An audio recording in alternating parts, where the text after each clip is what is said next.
बिस्मिल्लाहिर्रहमानिर्रहीम। अस्सलाम वालेकुम जी। आज हम डिस्कस करेंगे बेटे चैप्टर नंबर 15 सेकेंड ईयर का लेक्चर नंबर 3। जहाँ से हमने लास्ट 2 लेक्चर्स में पढ़ा है वहाँ से आगे हम जो है इसको कंटिन्यू करेंगे। हमने अब तक जो है बेटे सोर्सेज को पढ़ लिया है, हमने थोड़ा इंट्रोडक्शन पढ़ लिया ऑर्गेनिक केमिस्ट्री का, ऑर्गेनिक कंपाउंड के सोर्सेज को पढ़ लिया। हमने कोल को पढ़ लिया। कोल जो है वो मैंने एक ही दफ़ा सारा जो है वो डिस्कस कर लिया था। हमने कैरेक्टरिस्टिक्स को पढ़ लिया। अब बुक की जो सीक्वेंस है उसके मुताबिक हमारा आज का टॉपिक जो है वो यूजेस ऑफ ऑर्गेनिक कंपाउंड होगा, इसके साथ बकीबॉल होगा और फंक्शनल ग्रुप होगा। ठीक है, ये टॉपिक्स हम आज के लेक्चर में इंशाल्लाह डिस्कस करेंगे। अब होता ये है कि ये यूजेस वाला सवाल बहुत ही आसान है, यानी आपको जैसे मैं बार बार ये आपको बताता रहा हूँ कि हमारी लाइफ में हमारे इर्द गिर्द में इस्तेमाल की मोर देन 80% चीज़ें जो हमें नज़र आती हैं वो ऑर्गेनिक हैं, चाहे वो नेचुरली हमने किसी एनिमल्स प्लांट से हासिल की हैं या हमने बनाई हैं, वो सारी चीज़ें मोस्टली ऑर्गेनिक हैं। तो ऑर्गेनिक केमिस्ट्री के यूज़ आप अपने इर्द गिर्द नज़र दौड़ाएंगे, अपनी खुराक से लेके आप जो लिबास पहनते हैं उस लिबास के ऊपर जो डाइज अप्लाई होते हैं, जो शूज़ जो होते हैं, शूज़ के ऊपर जो डाइज अप्लाई होते हैं, जो कॉस्मेटिक्स होते हैं पर्सनैलिटी को इम्प्रूव करने के लिए। इसके अलावा हमारे घरों के लिए बहुत सारी चीज़ें, जो शेल्टर है, जो प्लास्टिक है, जो मेडिसिन्स हैं, जो पेस्टिसाइड्स हैं, जो डिटर्जेंट्स हैं, ये सारी चीज़ें हमारे इर्द गिर्द जो हैं ये ऑर्गेनिक इन नेचर होती हैं। इसके अलावा हमारे बॉडी के अंदर जितने भी रिएक्शंस होते हैं वो ऑर्गेनिक रिएक्शंस होते हैं, तो उनको समझने के लिए भी हमें ऑर्गेनिक केमिस्ट्री की ही हेल्प लेनी पड़ती है। तो यूजेस का क्वेश्चन तो आप अपनी डाइट से शुरू हो जाएं और अपने इर्द गिर्द तमाम चीज़ें लिख सकते हैं, ज़्यादातर चीज़ें कि जनाब आप किसी भी चीज़ की तरफ नज़र दौड़ाएंगे, ये लकड़ी है, ठीक है, पेंट्स हैं, वार्निशेस हैं, मेडिसिन हैं, ड्रग्स हैं, इसके अलावा जो है वो कॉस्मेटिक्स हैं, ठीक है, सो मैनी थिंग्स, डिटर्जेंट्स हैं, सोप्स हैं, ठीक है, आपकी डाइट सारी कार्बोहाइड्रेट्स हैं, प्रोटीन्स हैं, तो ये सारे ऑर्गेनिक हैं। बट फिर भी हमारी बुक में जो चीज़ें मेंशन की गई हैं उनमें से मैक्सिमम चीज़ें आपने अपने जहन में रखनी है। ऐसा है कि आपने सिर्फ ये नाम याद रखना है। जब आप ये नाम याद रख लेंगे कि कहाँ कहाँ पे यूज़ होता है, मोस्टली आपको नाम जब याद रहेंगे तो ऑटोमेटिकली बेटे आपको पता चल जाएगा कि ये जो वर्ड है ये किसकी तरफ इशारा कर रहा है। आपको इसके आगे इसकी डिटेल के बारे में नहीं जाना, ठीक है। ऑर्गेनिक केमिस्ट्री के कुछ यूजेस यहाँ पे लिखे गए हैं कुछ चीज़ों में, ठीक है। यहाँ पे मैंने जो है वो 18 पॉइंट्स लिखे हुए हैं जो बुक में आपकी मौजूद हैं, जहाँ जहाँ पे ऑर्गेनिक केमिस्ट्री में ये यूज होते हैं। तो देखते जाइए। सबसे पहले आपका फूड है, यानी फूड आप कितनी टाइप का इस्तेमाल करते हैं जी। प्रोटीन होती है, फैट्स होते हैं, कार्बोहाइड्रेट्स होते हैं, ठीक है। ये सारे के सारे ऑर्गेनिक कंपाउंड्स हैं। तो आपका फूड टोटली ऑर्गेनिक है। Food changes in our body, जो बॉडी के अंदर फूड चेंजेस होती हैं या मेटाबॉलिज्म होती है, जो रिएक्शंस होते हैं वो भी ऑर्गेनिक इन नेचर होते हैं। क्लॉथिंग, हमारा जो लिबास है, कपड़ा है, जिसमें कॉटन है, सिल्क है, वूल है, ये जो 3 हैं ये नेचुरल फाइबर हैं, यानी हम नेचुरल चीज़ों से हासिल करते हैं। नाइलॉन है, डेक्रॉन है, ठीक है, रेयॉन है, ये सिंथेटिक फाइबर है। सिंथेटिक फाइबर जैसे मैंने पहले भी आपको बताया था सिंथेसिस के टॉपिक में कि कुछ चीज़ें बेटे ऐसी होती हैं कि जहाँ पे सिंथेसिस ने नेचुरल चीज़ों को ओवरकम कर दिया, नेचुरल चीज़ों पे हावी हो गई, यानी ज़्यादा अच्छी हैं वो। अब उनमें से एक चीज़ जो है वो फाइबर भी है। तो सिंथेटिक फाइबर जो है वो बहुत अच्छा है, इसीलिए आपको जगह जगह बुटीक्स नज़र आती हैं। वो बुटीक्स जो हैं मोस्टली सिंथेटिक फाइबर से कपड़ा जो है वो बनाती हैं। तीसरी चीज़ जो है बेटे शेल्टर है, यानी हमारे घर में अगर हम देखें तो लकड़ी का इस्तेमाल होता है, सारी की सारी ऑर्गेनिक है, ज़ाहिर है प्लांट से बनती है। पेंट्स हम इस्तेमाल करते हैं, ऑर्गेनिक इन नेचर होते हैं। वार्निश इस्तेमाल करते हैं, वार्निश लकड़ी के ऊपर भी हो सकती है, किसी मेटल के ऊपर भी हो सकती है। तो जो एक थिक किस्म का जो पेस्ट होता है उसको जब आप किसी सॉल्वेंट में डिजोल्व करते हैं तो वो एक जो है वो एक रेजिन को, ठीक है, रेजिनियस जो मटेरियल है उसको जब आप लिक्विड में मिक्स करते हैं तो वो आपकी वार्निश बन जाती है। इससे आप, जाहिर है घर में हम सब लोग इससे वाकिफ हैं। स्पेशली ये लकड़ी के ऊपर अप्लाई की जाती है। बाकी पेंट इसको जो है वो इस्तेमाल किया जाता है, मेटल्स के ऊपर भी किया जा सकता है। इसके बाद है बेटा पावर एंड ट्रांसपोर्टेशन। अब पावर एंड ट्रांसपोर्टेशन में हम फ्यूल यूज करते हैं, चाहे वो नेचुरल गैस हो, पेट्रोलियम हो या कोल। ठीक है, पावर जनरेशन में जो हमारी इंडस्ट्रीज में प्लांट्स चलते हैं या जो इलेक्ट्रिसिटी प्रोड्यूस होती है वहाँ पे जो प्लांट्स चलते हैं या जो गाड़ियाँ चलती हैं, ट्रांसपोर्टेशन होती है, जाहिर है हम कोई ना कोई फ्यूल तो यूज़ करेंगे ना। तो ये फ्यूल हम ऑलरेडी पढ़ चुके हैं कि चाहे नेचुरल गैस हो, चाहे कोल हो, चाहे पेट्रोलियम हो, ये हर सूरत ऑर्गेनिक है। तो अगर आप ऑर्गेनिक चीज़ों को यूज़ नहीं कर सकते तो आज के दौर में यहाँ से 5 किलोमीटर का सफ़र करना मुश्किल है, जिसके लिए हम गाड़ी या बाइक का इस्तेमाल करते हैं। तो हम बिल्कुल ऑर्गेनिक केमिस्ट्री से बनाई हुई चीज़ों में घिरे हुए हैं। अगर ऑर्गेनिक केमिस्ट्री अपनी बनाई हुई चीज़ों को वापस ले ले तो हम किसी जंगल की लाइफ में चले जाएंगे कि हम आदी हो चुके हैं इन चीज़ों के और हम इसके बगैर हमारा गुजारा नहीं होगा। इसी तरह से बेटे मेडिसिन एंड ड्रग्स हैं। पहले मैं आपको ये बता दूं कि ड्रग हर उस चीज़ को कहते हैं जो आपके बॉडी के ऊपर इफेक्ट रखती है, चाहे वो अच्छा हो या बुरा हो। ठीक है, मेडिसिन उसमें से वो वाली ड्रग्स होती हैं जो जिनका साइड इफेक्ट कम होते हैं और गुड इफेक्ट ज़्यादा होते हैं। तो मेडिसिन जो है वो ड्रग्स की एक टाइप है। ठीक है, मेडिसिन ड्रग की एक टाइप है। अब ये निकोटीन है, हीरोइन है, कोकेन है, ये जो है ये भी ड्रग्स हैं, लेकिन ये मेडिसिन नहीं है। बट बाकी सारी जो मेडिसिन हैं, पेनिसिलिन है, ठीक है, स्ट्रिप्टोमाइसिन है, ये सारी मेडिसिन हैं और ड्रग्स भी हैं। ड्रग हर वो चीज़ है जो बायोलॉजिकली इफेक्ट करती है और जो अच्छा इफेक्ट ज़्यादा करती है वो मेडिसिन होती है। ये टोटली ऑर्गेनिक है। आजकल हम सोचें कि हमारे इर्द गिर्द इतनी सारी बीमारियों ने हमें घेरा हुआ है, हमारा तो इसके बगैर गुजारा ही नहीं है। तो ये टोटल ऑर्गेनिक केमिस्ट्री आपको बना के देती है, जिसमें एक एक छोटी छोटी चीज़ का फंक्शनल जो है। अब ये जो निकोटीन है, जो हीरोइन है, जो कोकेन है, जो कैफीन है, कैफीन हम अपनी डेली लाइफ में कोल्ड ड्रिंक्स में, सॉफ्ट ड्रिंक्स में या चाय में इस्तेमाल कर रहे होते हैं। तो ये जो चीज़ें हैं इनमें, और जो निकोटीन है जो सिगरेट में होती है या जो आप कह लीजिए हीरोइन है, इनमें थोड़ा थोड़ा स्ट्रक्चरल डिफरेंस है, लेकिन प्रॉपर्टीज़ बहुत ज़्यादा डिफरेंट हैं। तो मेडिसिन बनाते हुए बहुत ज़्यादा एहतियात में काम होता है और आजकल सबसे ज़्यादा रिसर्च इसी पे हो रही है। आपको पता है कि आजकल भी एक जो है वैक्सीन बनाने की कोशिश की जा रही है जो कि हमारे बॉडी को इफेक्ट कर सके। अच्छा, इंसेक्टिसाइड्स वो चीज़ें होती हैं जो इंसेक्ट्स को किल करती हैं। जाहिर है हमारे गिर्द डेंगी है, हमारे गिर्द जो है वो बहुत सी और बीमारियां हैं, मच्छर हैं, और वैसे आपको पता है कि जरासीम है, जरासीम की वजह से बैक्टीरियाज हैं, वायरस हैं। तो इंसेक्टिसाइड्स वो होते हैं जो इंसेक्ट्स को किल कर सकते हैं। डीडीटी इसकी एक एग्जांपल है बेटे, ये टोटली ऑर्गेनिक होते हैं इंसेक्टिसाइड। डाइक्लोरो डाइफिनाइल ट्राइक्लोरोईथेन, डाइफिनाइल ट्राइक्लोरोईथेन इसका नाम है और ये first insecticide. Hormones and steroids, ठीक है, स्टीरॉइड भी हार्मोन की तरह के ही कंपाउंड होते हैं, बॉडी में इनका काम होता है। ठीक है, बॉडी को जो है वो प्रोटेक्ट करना, बॉडी के अंदर ऑर्गेनिक कंपाउंड्स होते हैं जो रिसेप्टर के साथ बाइंड करते हैं, जो आपका एक मैसेज ट्रांसफ़र करते हैं। ठीक है, जो आपके किसी ऑर्गन में अगर इन्फ्लेमेशन है तो उसको रिड्यूस करने की कोशिश करते हैं। तो ये स्टीरॉइड्स हैं। अब एक स्टीरॉइड्स बॉडी खुद बनाता है और बॉडी बिल्डर्स स्टीरॉइड लेते हैं वो सिंथेटिक होते हैं, उनके आप थोड़े टाइम के बाद साइड इफेक्ट्स भी आना शुरू हो जाते हैं। बहरहाल ये ऑर्गेनिक होते हैं। Vitamins and enzymes totally organic होते हैं। आजकल अगर आप देखें तो वो कह रहे हैं कि जी जिन लोगों को खुदा न खास्ता कोरोना हो चुका है वो विटामिन डी को ज़्यादा इस्तेमाल करें। ठीक है, तो विटामिन एंटीऑक्सीडेंट्स होते हैं, आपके बॉडी को एक्सेसिव ऑक्सीडेशन से बचाते हैं, आपके बॉडी का इम्यून सिस्टम इंप्रूव करते हैं। विटामिन्स हैं, एंजाइम्स हैं जिनके बगैर हम एक सेकंड भी नहीं गुजार सकते, जो हमारे बॉडी के अंदर रिएक्शंस को कैरी करते हैं, बायोलॉजिकल कैटलिस्ट या बॉडी से बाहर, सेल से बाहर एज ए डिटर्जेंट यूज होते हैं। बहुत सारे और इनके इस्तेमाल हैं इंडस्ट्री में। तो विटामिन्स और एंजाइम्स जो हैं ये भी ऑर्गेनिक हैं। एंटीसेप्टिक्स एंड एनेस्थेटिक, ये भी पेस्टिसाइड की ही एक टाइप है। पेस्टिसाइड की एंटीसेप्टिक एंड एनेस्थेटिक। ठीक है, ये भी दोनों तरह की जो आप समझ लीजिए एक ड्रग की एक टाइप है, ये भी ऑर्गेनिक है। पिगमेंट्स एंड डाइज, पिगमेंट जो है वो पेंट में यूज होता है, कलर्ड पार्टिकल, और डाइज के जो कलर्ड पार्टिकल हैं जो ये हैं आमतौर पे फाइबर के लिए यूज होते हैं।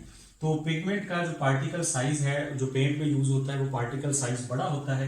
डाइज में जो कलर्ड पार्टिकल है उसका साइज छोटा होता है, तो वो कपड़े के ऊपर यूजुअली अप्लाई होता है। पेपर और इंक्स हैं बेटे, ये आपको पता है ये ऑर्गेनिक है। परफ्यूम्स, फ्लेवर्स या बाकी तमाम किस्म के जो कॉस्मेटिक्स हैं, शैम्पू हो गया, जेल हो गया, ये सारे जो हैं जो भी हमारी पर्सनैलिटी को इम्प्रूव करने के लिए हम यूज़ करते हैं, ये टोटली ऑर्गेनिक कंपाउंड्स, ठीक है। इसके बाद प्लास्टिक हो गई, रबर हो गई, ठीक है। प्लास्टिक हम बनाते हैं खुद, रबर जो है वो नेचुरल भी है, सिंथेटिक भी है, रेजन्स हो गए, ठीक है। ये सारे कंपाउंड्स, कुछ प्लांट्स जो हैं वो रेजिनियस मटेरियल एक्सट्रैक्ट करते हैं अपने आप को पैथोजन से महफूज करने के लिए, ये नेचुरली भी मौजूद है, और कुछ पॉलीमेरिक फॉर्म में सिंथेटिकली भी बनाए जाते हैं, इनका इंडस्ट्री बहुत ज़्यादा यूज़ है। प्रोपेलेंट्स एंड एक्सप्लोजिव, प्रोपेलेंट्स देखें जो हमें चीज़ों से यानी जर्म से बचाते हैं, या आमतौर पे जो हमारे गिर्द मुख्तलिफ किस्म के माइक्रो ऑर्गेनिजम्स को या ऑर्गेनिजम्स को नहीं आने देते, या एक्सप्लोजिव मटेरियल जो है वो भी ऑर्गेनिक in नेचर हैं। सोप्स हो गए, डिटर्जेंट्स हो गए, ये भी ऑर्गेनिक है। हर्बिसाइड्स जो आप अनवांटेड प्लांट्स को किल करने के लिए यूज़ करते हैं वो भी ऑर्गेनिक है। फोटोग्राफिक फिल्म्स और फोटोग्राफिक फिल्म के बाद डेवलपर, जहाँ पे आप फोटो को डेवलप करते हैं, वो भी सारा मटेरियल ऑर्गेनिक होता है। बॉडी के अंदर जो बायोलॉजिकल प्रॉब्लम्स होते हैं वो भी ऑर्गेनिक केमिस्ट्री से ही, ऑर्गेनिक केमिस्ट्री में ही आते हैं, ठीक है। उनको भी ऑर्गेनिक कंपाउंड्स के जरिए ही रिजॉल्व किया जाता है। तो ये सारी चीज़ें अगर आप देख लें तो आपको बहुत सारी चीज़ें उसमें से खुद ब खुद याद हो जाएंगी। हमारे सराउंडिंग में बहुत सारी चीज़ें, हमारे सराउंडिंग में क्या होता है बेटे, हमारी डाइट होती है, हमारा लिबास होता है, हमारे जूते होते हैं, शूज़ होते हैं, डाइज होते हैं, लकड़ी होती है, ज़ाहिर है हमारे इर्द गिर्द फर्नीचर होता है, ठीक है। हमारे इर्द गिर्द जो भी चीज़ है वो ज़्यादातर उसका पेंट्स होते हैं, ज़्यादातर चीज़ें जो हैं वो क्या हैं, ऑर्गेनिक हैं। तो ऑर्गेनिक केमिस्ट्री के यूजेस एक बड़ा आसान टॉपिक है। नेक्स्ट टॉपिक है बकी बॉल। बकी बॉल को यहाँ पे डिस्कस इसलिए किया गया है, ये वैसे तो कार्बन की एक एलोट्रॉपिक फॉर्म है। कार्बन की 3 एलोट्रॉपिक फॉर्म्स हैं, कार्बन ग्रेफाइट, कार्बन डायमंड और कार्बन बकी बॉल। एलोट्रॉपी का मतलब है जितने जो फिजिकली चेंज हो, केमिकली चेंज ना हो।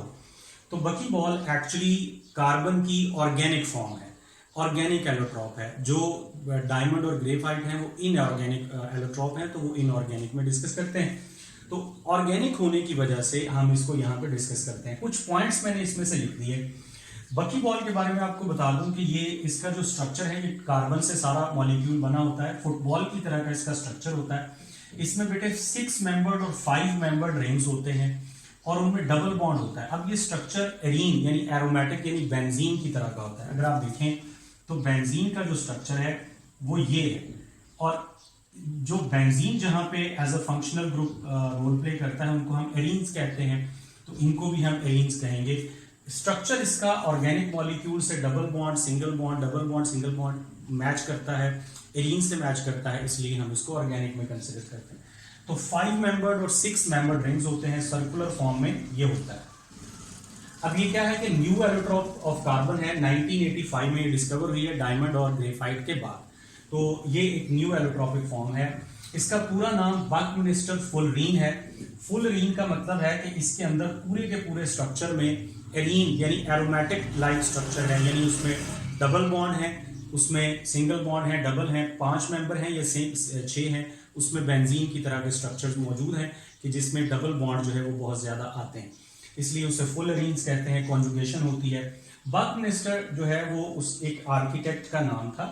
उस आर्किटेक्ट ने एक बिल्डिंग बनाई थी।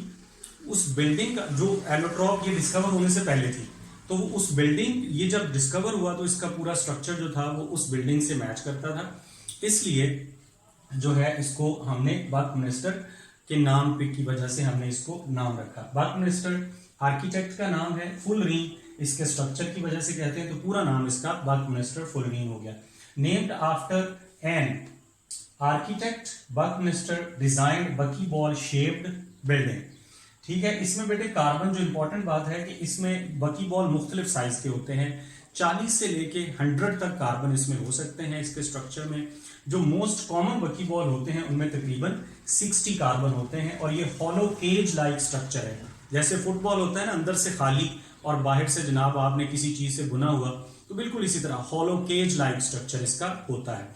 तो सिंपलेस्ट इसमें कार्बन 60 है, जस्ट लाइक फुटबॉल है। पेंटागोन्स एंड हेक्सागोन्स का मतलब है इसके अंदर 5 मेंबर्ड साइक्लिक मौजूद हैं और 6 मेंबर्ड रिंग्स जो हैं वो मौजूद हैं। तो ये इसके बारे में आपको याद होना चाहिए। इसका नाम क्या है, कब डिस्कवर हुआ, किसने डिस्कवर किया, किसके नाम पे इसका नाम है, सिंपलेस्ट बकीबॉल में कितने कार्बन है, वैसे कितने से लेके कितने कार्बन होते हैं, किस तरह का इसका स्ट्रक्चर है, ये आपने इसमें से बेटे याद रखना है। बड़ा आसान टॉपिक। आगे आ जाइए, नेक्स्ट हमारा टॉपिक है फंक्शनल ग्रुप। ठीक है, फंक्शनल ग्रुप जो है ये इंतहाई इंपॉर्टेंट टॉपिक है to understand our organic chemistry, जो आगे हमने पढ़नी है। वैसे जब आप ऑर्गेनिक केमिस्ट्री को पढ़ लेंगे, जब आप इसको सारा देख लेंगे, तो आपको फंक्शनल ग्रुप ऑटोमेटिकली याद हो जाएंगे। यहाँ पे 2 पेजेस पे फंक्शनल ग्रुप दिए हुए हैं, आपने सारे फंक्शनल ग्रुप फिलहाल याद नहीं करने, इनमें से मोस्टली आपको खुद ब खुद याद हो जाएंगे।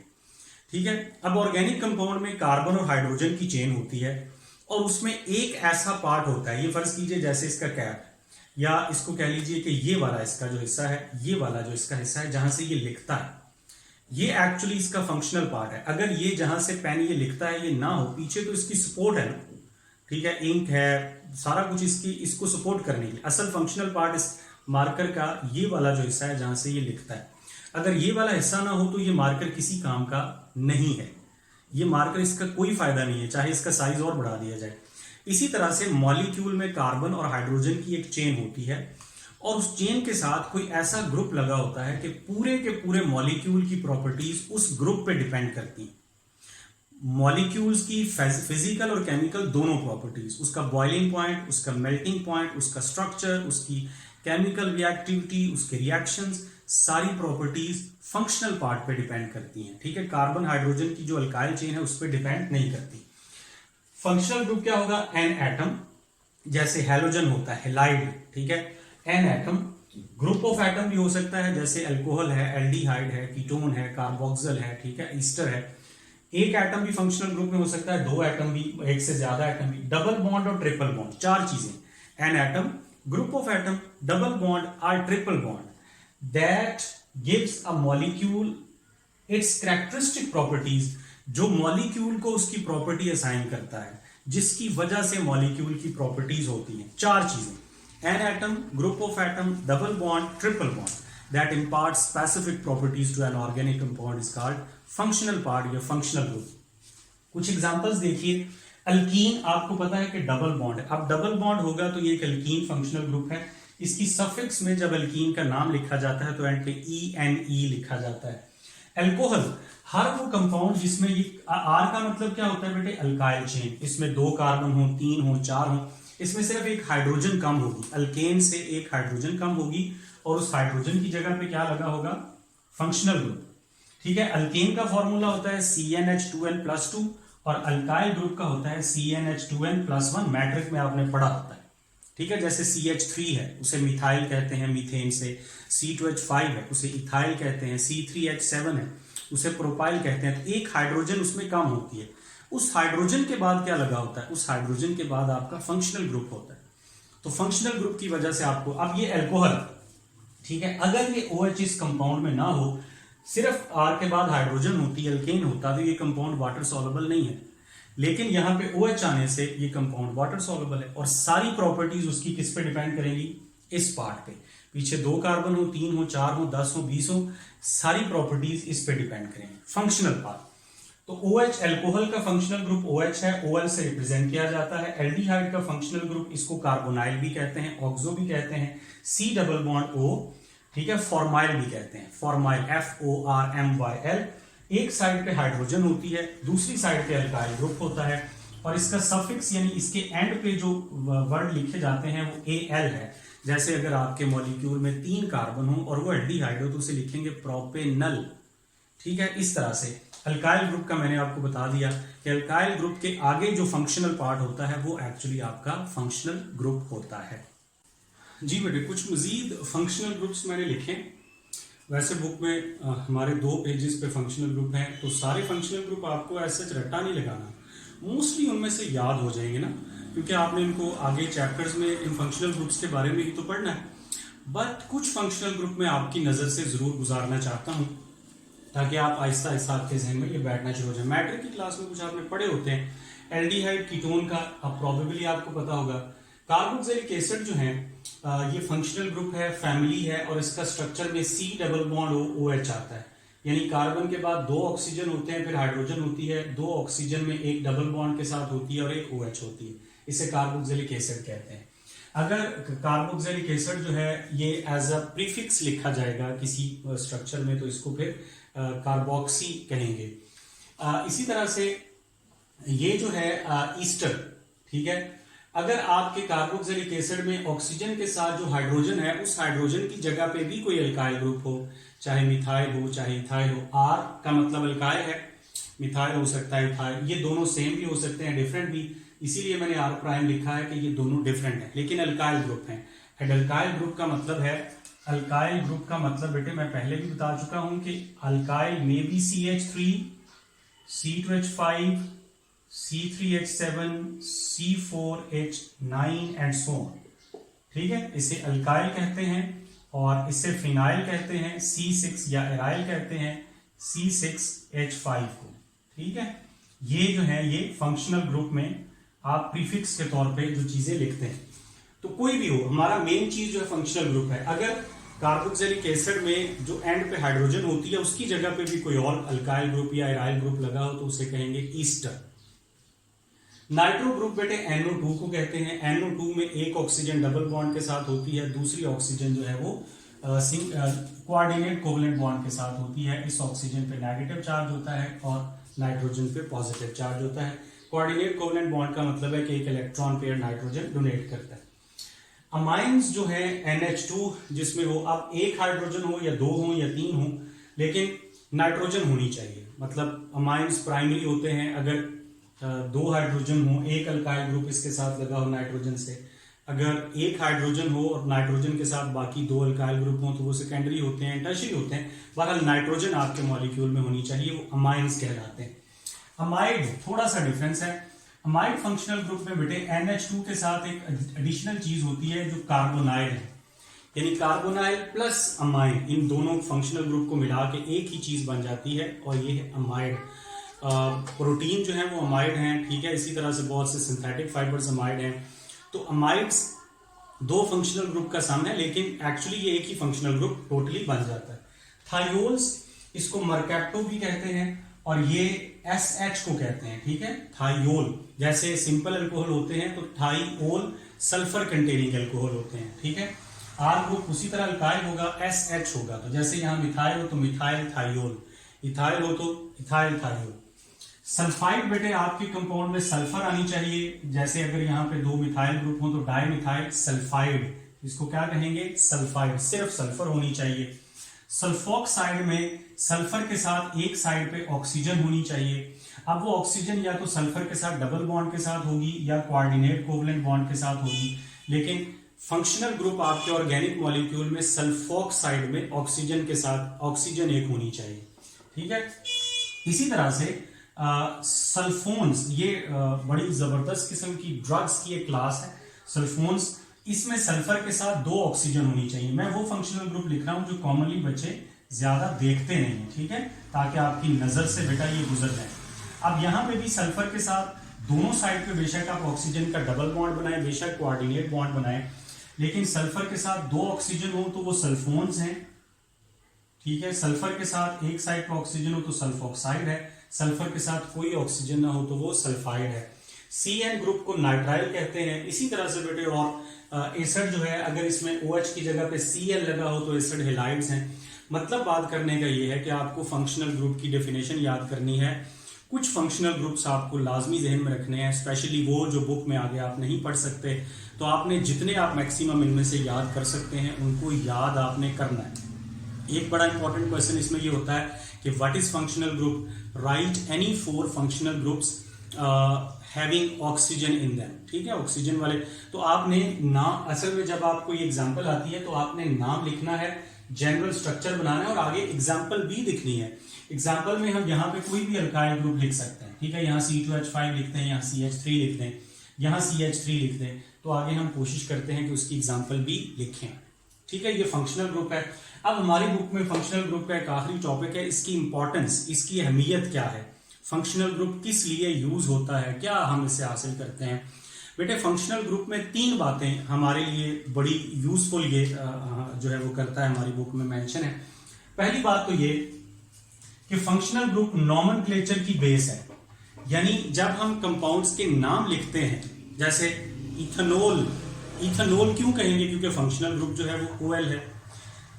फॉर्मल्डिहाइड या फॉर्मल्डिहाइड कह लीजिए, या आप मिथानल कह लीजिए, तो कार्बोक्सिलिक एसिड में हम एथेनोइक एसिड कहेंगे। तो जब हम किसी कंपाउंड का नाम लिखते हैं तो वो नाम फंक्शनल ग्रुप की बेस पे ही लिखा जाता है, ठीक है। तो मिलियंस ऑफ ऑर्गेनिक कंपाउंड्स हैं, IUPAC ने उनके रूल्स बताए हुए हैं कि आपने उनके नाम कैसे लिखने हैं, लेकिन हर कंपाउंड का नाम हम तभी लिख सकते हैं अगर उसके अंदर फंक्शनल ग्रुप का हमें पता हो कि इसके अंदर क्या फंक्शनल ग्रुप है। सो फंक्शनल ग्रुप नाम लिखने की बेस है, इसके बगैर हम नॉमेनक्लेचर नहीं कर सकते। नॉमेनक्लेचर का मतलब है मेथड ऑफ नेमिंग, यानी कंपाउंड्स को नाम देने का मेथड। क्लासिफिकेशन, ऑर्गेनिक कंपाउंड 12 हम कह रहे हैं कि मिलियंस की तादाद में है, हर किसी को 1 by 1 स्टडी करना केमिकली फिजिकली पॉसिबल ही नहीं है, लिहाजा हम ग्रुप्स बनाते हैं, क्लासेस बनाते हैं। हमारे जो स्टूडेंट्स की भी क्लासेस होती हैं वो स्ट्रेंथ बढ़ जाती है तो क्लासेस बन जाती हैं, वो किसी भी बेस पे बन जाएंगी, मेरिट सेक्शन बन जाएंगे, लोअर मेरिट बन जाएंगे, ठीक है, इस तरह से, या किसी और बेस पे बन जाएगी। लेकिन क्लासिफिकेशन, जब हमारे पास इनकी बहुत ज्यादा तादाद होगी तो हमने इनको क्लासिफाई किया। अब क्लास जो होती है, एक क्लास के अंदर जो कंपाउंड्स होते हैं उनकी केमिकल प्रॉपर्टीज ऑलमोस्ट एक जैसी होती हैं। उसकी वजह ये होती है कि फंक्शनल ग्रुप सेम होता है। अब जैसे अल्कीन एक क्लास है, जिस भी कंपाउंड में डबल बॉन्ड आएगा वो उसी क्लास में आएगा। अल्कोहल एक क्लास है, एल्डिहाइड एक क्लास है, कीटोन एक क्लास है। तो फंक्शनल ग्रुप की बेसिस पे हम कंपाउंड्स को क्लासिफाई कर देते हैं। उसका फायदा ये होता है कि हम एक कंपाउंड को स्टडी करते हैं, हमें पता चल जाता है कि बाकी भी केमिकली ऐसे होंगे। हाँ, रिएक्शन की स्पीड कम ज्यादा हो सकती है एक क्लास के मुख्तलिफ कंपाउंड में, लेकिन रिएक्शन करने का तरीका, मेथड, मैकेनिज्म सेम होगा। तो क्लासिफिकेशन में इसका बहुत बड़ा जो रोल है। अब एक जो क्लास बनती है उसके अंदर जितने भी एलिमेंट कंपाउंड्स होते हैं उनको कहते हैं होमोलोगस सीरीज, जो हम आगे अगले टॉपिक में पढ़ेंगे। केमिकल रिएक्टिविटी, बेटे जो फंक्शनल ग्रुप होता है उसी के ऊपर सारी रिएक्टिविटी बेस करती है। कौन से रिएक्शन आपका कंपाउंड करेगा, कौन से नहीं करेगा, ये डिसाइड करना है फंक्शनल ग्रुप ने, ठीक है। अब देखें, ये वाला जो C2H5 C double bond O H aldehyde है, C2H5 CH double bond CH2, इन दोनों में फंक्शनल ग्रुप है लेकिन डिफरेंट है।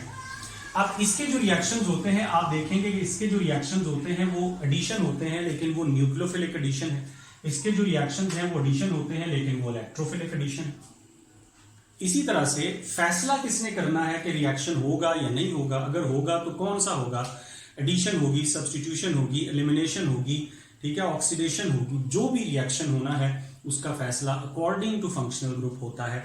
तो ये तीन बातें, ठीक है, केमिकल रिएक्टिविटी फंक्शनल ग्रुप पे बेस करती है, नॉमेनक्लेचर फंक्शनल ग्रुप पे बेस करती है, और ऑर्गेनिक कंपाउंड की क्लासिफिकेशन की वजह फंक्शनल ग्रुप है। यहां से आगे होमोलोगस सीरीज एंड ऑनवर्ड हम इंशाल्लाह नेक्स्ट लेक्चर में डिस्कस करेंगे। अल्लाह हाफिज़।